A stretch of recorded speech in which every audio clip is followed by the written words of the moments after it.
Next up, we have, mashallah, Imam Dr. Khalil Abdur Rashid is the first full-time university Muslim chaplain at Harvard University, instructor of Muslim students studies, at Harvard Divinity School, and public policy lecturer at the Harvard Kennedy School of Government. He serves all Muslim students at Harvard University, and he was born and raised in Atlanta, Georgia. I believe, Sheikh Khalil, your father was one of the first Muslim mayors of one of the towns over there. I believe it's Stone Mountain, where the KKK, their second birth, I think, inshallah, hopefully that you could say something about that. Lecture degree in liberal studies and American Islam from Southern Methodist University in Dallas, where he got his doctoral degree. He completed his doctorate in liberal studies in American Islam from Southern Methodist University and holds both a Master of Arts in Islamic Law and Middle East Studies, as well as a Master of Philosophy in Islamic Law and Middle East Studies from Columbia University in New York, where he also served as a chaplain there. And mashallah, the list goes on. Mashallah, we're really honored to have you on this meeting, and mashallah, we're always blessed to have you in this community, in the Greater Boston community. So, Sheikh Imam Dr. Khalil Abdur Rashid. Bismillahirrahmanirrahim. Alhamdulillahi Rabbil Alameen. Wa salatu wa salam ala Sayyidina Muhammad wa ala alihi wa sahbihi ajma'in. Jazakallah khair to Imam Abdur Rahman and the sharing community. And thank you, Dr. Darren, for that amazing presentation. Brothers and sisters, you know, there's not a lot to be said after the points he mentioned, because it's very, very, very powerful resources. Mashallah, amazing idea about establishing, you know, intra-faith committee and programming. I think that alone. I mean, and doing fundraisers for marginalized communities in the United States in Ramadan. I mean, that, you know, Black communities, and then by extension other groups as well. We're good at talking about the plights of others internationally, but not so good at talking about the plights of us of groups domestically. And that is because we still have, not us individually, don't misunderstand what I'm trying to say, but when I say us, I'm talking in broad strokes general. We still, as an American Muslim community, we still have Jahiliyyah in us, right? Understand the Prophet, that was the Prophet's response, sallallahu alaihi wasallam, when you know, Abu Dharr made that comment about Bilal radiallahu ta'ala, and when he said, you know, you're the son of a Black woman. And he said, you know, Abu Dharr, we're all the sons of Black women, you know, of a Black woman, you know. Why should that, in other words, why should that be a bad thing? In other words, what's wrong with that? You know, that's not the level that, you know, our teaching tells us to aspire to. And he said, you still have Jahiliyyah in you. This is an important factor. We as American Muslims have to understand that we live in a country that offers a tremendous amount of freedom and opportunity, but is riddled with Jahiliyyah. And if you are part of this, the fabric of this nation, there are good things that you're exposed to, no doubt about it. But then there are problematic things that you'll intersect with as well.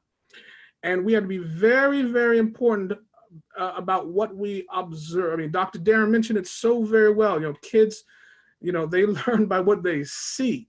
So just step back for a second. What kind of optics emerge? I mean, the optics of a Black man being killed outside a Muslim-owned grocery store, right? What are the optics of that? In a time where folks have lost their job and folks are hungry and folks have died by the 100,000 on a disease and unemployment in the tens of millions, you know, in a time where as a community, we are supposed to know how to take care of our poor. I mean, that's what our Prophet ﷺ was a master at, right? So what does, and I'm not pointing blame, don't misunderstand. I'm not saying anybody was at fault, but I'm talking about the optics, okay?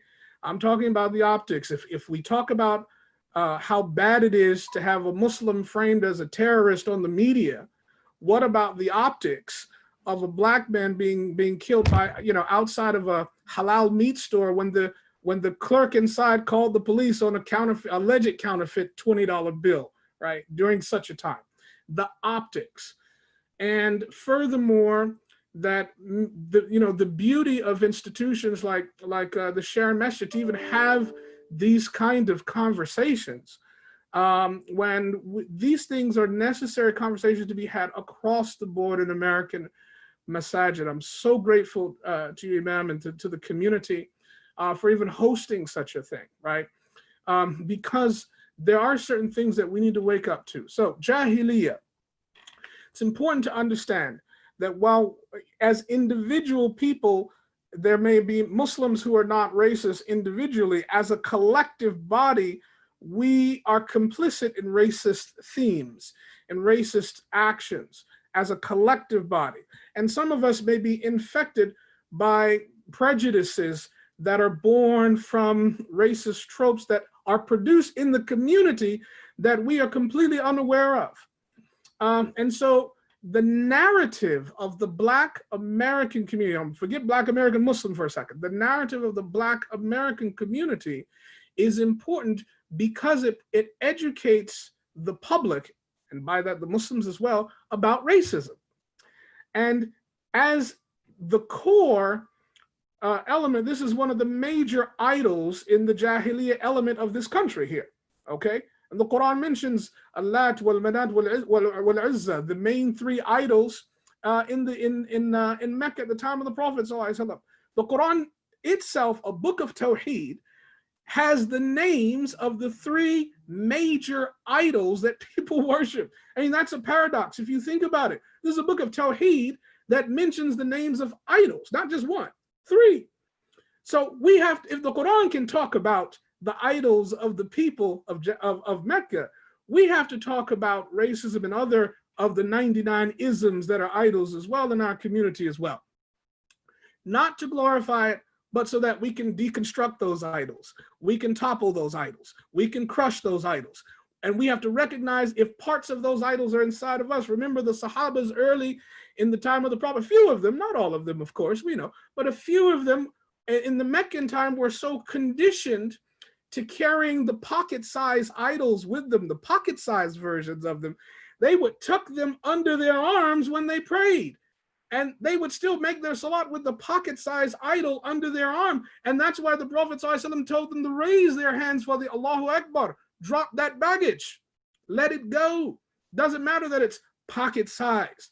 Some of us have pocket-sized prejudices towards Black folks in these communities because of the way that we respond, or the lack thereof, the way that we interact, or the lack thereof, the way that we say salam, or the lack thereof, the way that we do business with them, or the lack thereof, the way that we marry and intermingle with them, or the lack thereof, right? Those things we have to understand. We have to understand what we carry, the baggage we carry under our arms, proverbially, metaphorically speaking. It's not just about, the Allahu Akbar doesn't solve everything. We have got to drop some things.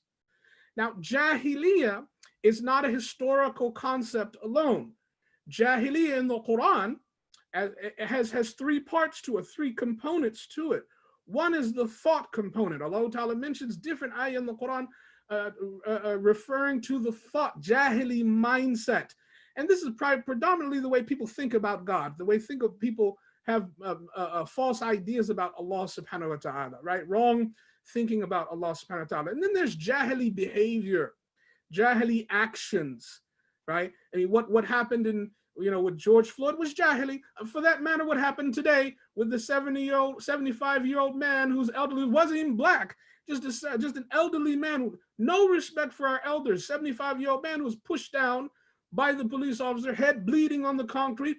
The one officer goes to help him, and his superior, another officer, says no, pushes him away, refuses the man help. Where's the respect for elders? What law is written that says a law enforcement officer cannot help an elderly man on the ground? What kind of society do we have here, right? So Jahili actions, Jahili, and then Allah Ta'ala talks about Jahili people, the people who have been conditioned by those Jahili thoughts, bad thoughts about Allah, people that have been conditioned by those Jahili actions towards others, and so they just become Jahili people, right? They're not, Kareem, right? The Kareem is the generous person, right? For example, they embody generosity. Okay, they're just Jahil. Allah Ta'ala says, Arid anil Jahilin, right? Turn away from the Jahilin, those who are ignorant, not just somebody who is thought ignorant thoughts, but somebody who embodies ignorance, not just ignorance, arrogance as well. Arrogance as well. Because what we understand from from an Islamic point of view, is that ignorance has two types. There are two types of jahl, ignorance. One is called simple ignorance. And that's a praiseworthy state where somebody really, truly, honestly, genuinely does not know. They don't know. And that's the state of many American Muslims who are in this country who just honestly don't know the history of Black Americans in this country, honestly don't know the struggles of the, honestly don't know the history of Islam in their own cities, honestly don't know what this whole struggle and everything has to do with the formation of systems and institutions, the way people think, don't have a clue. They really don't know. They came to this country, they live in this country, they have families, they marry, but they really haven't had the opportunity to learn because maybe they've been struggling to survive in this country, perhaps, right? They don't know. That's not a blameworthy predicament to be in and of itself. But it is blameworthy to stay there. It is blameworthy to think that that is where you need to be. That's not right. So the other condition is compound ignorance. It's called jahl murakkab. Compound ignorance is the kind of ignorance that the Quran condemns. And compound ignorance is somebody who doesn't know, but thinks they know, and more importantly, think they know better. So they become arrogant to the plight of others, indifferent to the plight of others, don't care about the plight of others, not your business, the plight of others. Lakum dinukum waliya din in one sense, not in the religious sense, but in the sense that I don't care about you, I'm not concerned, and I know your plight better than you. I want to hear about your story, your narrative. That is compound ignorance. They think they know. That's why Dr. Darren's advice is very important. Start the process of ilm, of education. Understanding your surroundings is part of your belief system as a believer. That's why Allah Ta'ala talks about the ayat around you, around all of us. And he says, Sanurihim ayatina fil afaq wa fil anfusihim. I'll show you the signs of me in the horizons and in your own selves, hatta yatabayyana annahu al-haq, so that you know this thing is true. We are being put to the test as a community, as a larger American community, but nobody has any real solutions because they don't get the term jahili. People talking about racism, but as Muslims, we know jahili. We know jahiliyyah very well. And our tradition from the seerah of the Prophet ﷺ tells us something interesting. It tells us that Islam and the Muslim is not just away from jahiliyyah, but in reality is anti-jahiliyyah. We are not supposed to be like, oh, that's racism, that's jahili, so I'm not like that. No, that's not good enough. What is good enough is not only am I not like that, but you're not supposed to be like that. That's wrong. I'm going to speak out against that. I'm going to march against that. I'm going to legislate against that. I'm going to talk about that. I'm going to make sure that's not a part of my community. Amr bil ma'ruf wa nahy anil munkar. Speaking out against what's right, standing up for protesting what's wrong. That's why the Prophet said, when you see a wrong, what did he say? Just don't do it yourself? That's not what he said. Sallallahu alaihi wasallam. He said, when you see a wrong, what did he say? Just feel bad about it? No. He said, Sallallahu alaihi wasallam, change it. The idea of change means you got to be active. And not only active, proactive. And not only proactive, anti against that thing. Otherwise, the discussion on change is useless. Why would the Prophet Sallallahu alaihi wasallam start with active change, not passive? Change it with your hands. Go out and do something about it. And if you can't do that, change it with your tongues. Second level of change. That's anti-jahiliyyah. And if you can't do any of that, dislike it in your heart. Make sure that you aren't changed as a result of your inability to effectuate change. That's anti-Jahiliyyah. وَذَلِكَ أَضْعَفُ الْإِيمَانِ. That's the lowest of the lowest of the last level of Iman. Because if that's the point where inside of you, you become complacent to your surrounding, you become complacent to the suffering, you become indifferent to the plight of other folks around you, you don't care about that, you're just going to do your own business and go your own way and do your own thing, what kind of believer are you? What is the purpose of your existence?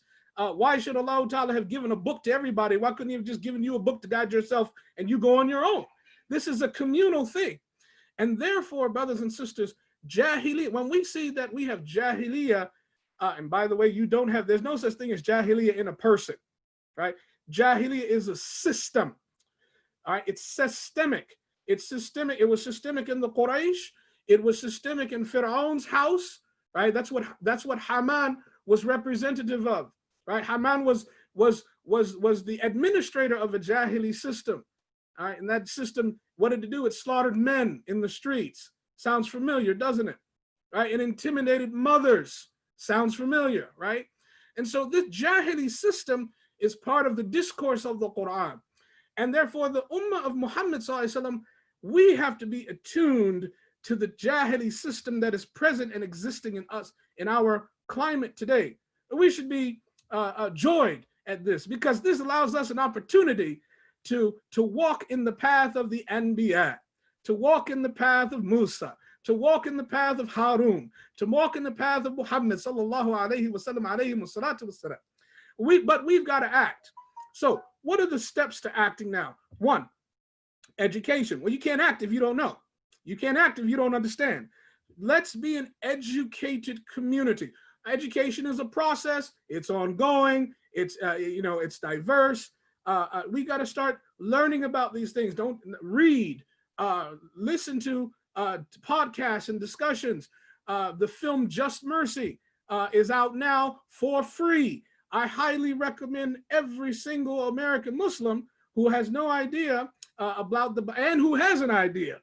Okay, not that we need reminders, but that's a good halal. A film, a clean film that is based on a true story, that is an accurate representation of sort of the historical precedents of the contemporary problems that we have today. We could have a film screening virtually on that and have a discussion on that. Every masjid should have something like that. We have to have discussions, and then we have to talk about the Black American Muslim community as well. Because to understand the Black American, what happened between Malcolm X's Umrah and the death of Muhammad Ali in 2006? What happened? What happened how was Islam established not in the suburbs? Because that was the tremendous and amazing job of immigrant Muslim communities who came to this country, worked hard. Their parents came to this country and worked hard, and they went to the suburbs and they established Islam in the rural areas of America that had not been established. But what we have to understand was that Islam was first established in the urban areas, in the urban centers. And that's important because what occurs also in the urban areas is aggressive policing, serious poverty, okay? City action that has to do with the way people are actually treated when they come in direct contact with the lack of funding, problem housing, disabled folks, abandoning of the elderly, rampant poverty. How did the American Muslims deal with this before there was cable news, right? When things were done purely because we were trying to spread this deen, that history has to be known, told, spread. It's a very proud history. It's a very honorable history. Because we lost our way in 1997, 98, 99, and 2000 and 2001.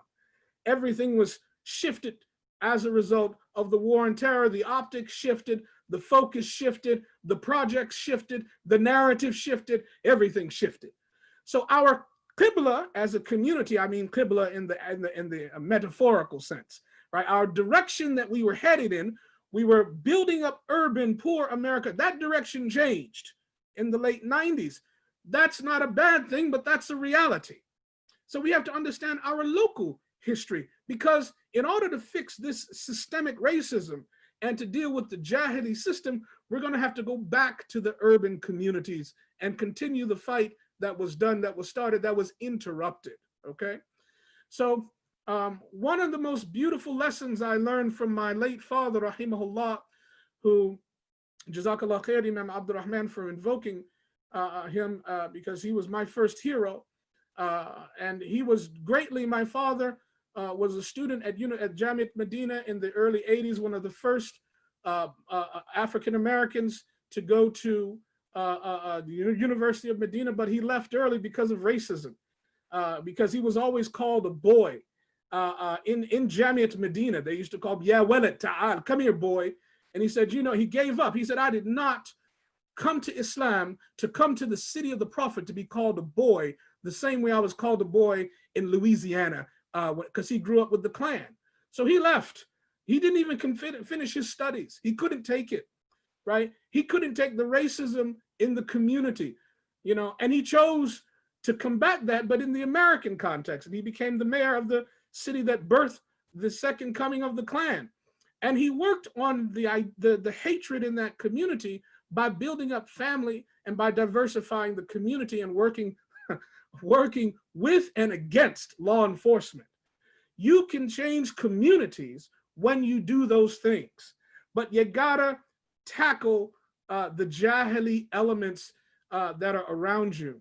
We can't change the Jahili in the world. We gotta change it here, brothers and sisters. So I want to just close by just saying two things, inshallah ta'ala. You know, one, you know, the optics, we don't do things for optics, okay? But the optics of George Floyd's situation should be a call to action for all of us, right? We cannot be complicit in the things that go on in our neighborhoods and where we live and where we work and just go about business as usual. We have a stake in the justice and the injustice that happens here. That's what it means to be a part of this community. And we have a solution. So the first solution is we got to, as communities, work with City Hall, work with communal faith leaders, and work hard as a Muslim community in every city, from every mosque, in every town, county level, to establish communal centers that interact with government officials, with law enforcement, to add a strong layer of communal accountability, oversight, and review over what happens in our neighborhoods and in our streets and in front of our businesses and in our homes. There should be consequences regarding funding. Certain institutions don't get funded if police officers run rampant in our streets. If there's, you know, racist incidents that are allowed to, racist symbols, Jahili symbols that are allowed in our communities, we should protest that. We'll protest that by speaking out against it, forming unions, forming an alliance of virtue, a hilful fudul, partnerships, strategic partnerships with other folks that think like us, faith leaders that think like us, advocates that think like us, to help put pressure on city leaders that are elected officials to do the right thing in our neighborhoods. And finally, we have to continue these conversations in our masjids so that we can never become content with mediocrity, right? Because gradualism, passivism is the best tool of shaitan. Once shaitan says, hey, you're good, that's when shaitan that's when we have that feeling that we've arrived, that we're good, that's when shaitan has triumphed. And that's why we have to persist. And this job will never end until one of two things: Nasr or Maut, right? Victory or death. That's it. And either we're successful or we return to Allah Ta'ala. Both is great for the believer. Walhamdulillahi Rabbil Alameen. إحدى الحسنيين.